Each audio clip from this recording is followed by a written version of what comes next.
একটা একটা লিঙ্ক ধরো, একটা একটা লিঙ্ক ধরো।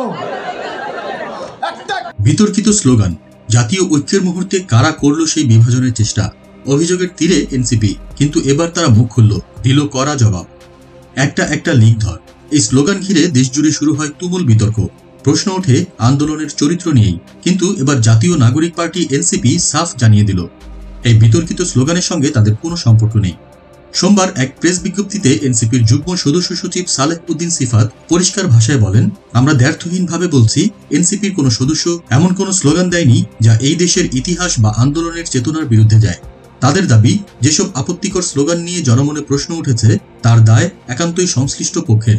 এনসিপিকে এসবের সঙ্গে জড়ানো অনাকাঙ্ক্ষিত এবং উদ্দেশ্য প্রণোদিত বলেও অভিযোগ এনেছেন তারা।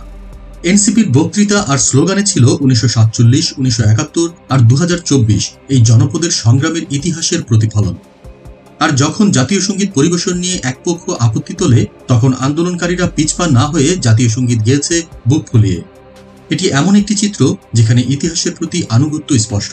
এনসিপি স্পষ্টভাবে জানায়, বাংলাদেশে রাজনীতি করতে হলে 1947, 1971 এবং 2024 সংগ্রামকে স্বীকৃতি দিতেই হবে।